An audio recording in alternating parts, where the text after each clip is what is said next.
আসসালামু আলাইকুম রহমতুল্লাহ।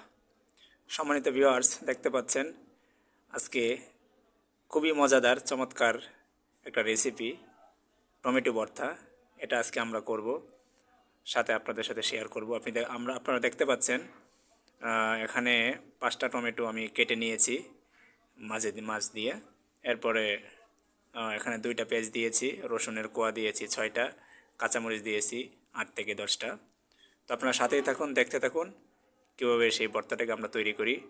সকলের সাথেই থাকুন, আপনারা দেখতে থাকুন।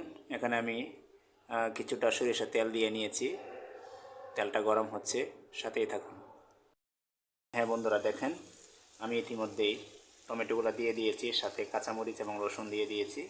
এখন আমি এটা ঢেকে দিব দিয়েছি, অল্প কিছুক্ষণ এভাবে থাকবে যেন সিদ্ধ হয়ে যায়। মোটামুটি কিছুটা সিদ্ধ হয়ে এসেছে, তবে এক্ষেত্রে মনে রাখবেন চুলার তাপটা যেন একদম নর্মাল থাকে, বেশি হাই করা যাবে না, তাহলে কিন্তু আবার সিদ্ধ হবে না, পুড়ে যাওয়ার সম্ভাবনা রয়েছে। 10 মিনিট রাখার পরে মোটামুটি এখন দেখেন কীরকম সিদ্ধ হয়ে এসেছে। আপনাদের একটু দেখায়, দেখেন প্রায় অনেকটা সিদ্ধ হয়ে এসেছে। এখন আস্তে করে চুলাটা বন্ধ করে দিয়ে এটা চুলা থেকে নামিয়ে ফেলবো। এই পাশে আবার পেঁয়াজগুলোকে কুচি কুচি করে কেটে লবণ দিয়ে এখানে মিক্স করে রেখেছি এই ফাঁকে দিয়ে। এবার দেখেন বন্ধুরা, আমি কড়াই থেকে টমেটো, কাঁচামরিচ এবং যে রসুন দিয়েছিলাম সিদ্ধ হওয়ার জন্য পুরোটাই নামিয়ে নিয়েছি। এখন এটাকে হাত দ্বারা আমি এখানে কেচলিয়ে এটাকে একদম ফিনিশ করে রাখবো।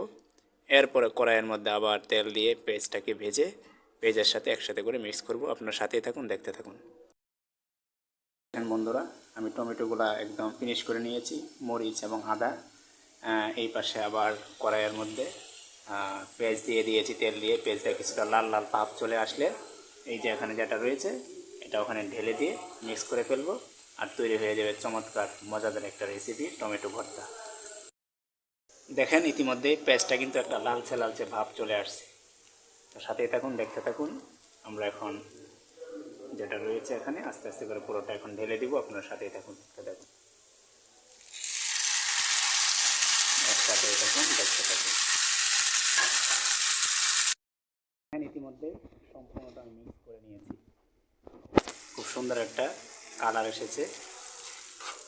আদা, পেঁয়াজ, রসুন, আদা দেওয়া হয়নি, কাঁচামরিচ, সরিষার তেল।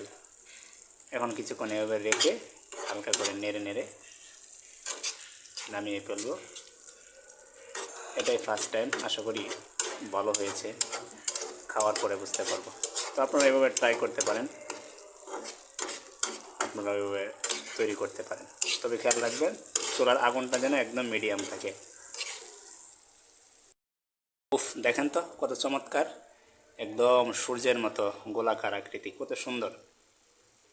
তাপ হচ্ছে, আস্তে আস্তে তাপে আর একটু সিদ্ধ হবে। সবটা একসাথে মিক্স হলে স্বাদটা আরও বাড়বে। ইতিমধ্যে আমি টেস্ট করে দেখেছি, আলহামদুলিল্লাহ খুব ভালো লেগেছে। নতুন হিসেবে আমার জন্য এটা অনেক বড়। আপনাদের কাছে থেকে একটু দেখাই জুম করে, দেখেন কত সুন্দর। নিচের কালারটা দেখেন, একদম টক টক করতেছে। আরেকটা বিষয় বলে রাখি, আজকে কিন্তু আমি কাঁচামরিচ দিয়ে করেছি, আদা কিন্তু দেই নাই। এটা কিন্তু শুকনো মরিচ দিয়েও ভালোভাবে করা যায়। আদা দিয়ে একসাথে রসুন পিষে করলে তখন আরও চমৎকার হয়। কিন্তু আজকে যেটা করেছি এটা কাঁচামরিচ দিয়ে, আরেকদিন ইনশাল্লাহ শুকনো মরিচ দিয়ে করবো, ওইটাও আপনাদের সাথে শেয়ার করবো ইনশাল্লাহ। তো যাই হোক, সবার প্রতি অশেষ ধন্যবাদ এতক্ষণ সাথে থাকার জন্য। আপনারা এবার ট্রাই করতে পারেন। আমার অলরেডি সেটা হয়ে গিয়েছে, আমি এখন চুলাটা বন্ধ করে দিচ্ছি। এতক্ষণ যারা সাথে ছিলেন সবাইকে ধন্যবাদ। আসসালামু আলাইকুম ওয়া রাহমাতুল্লাহি ওয়া বারাকাতুহু।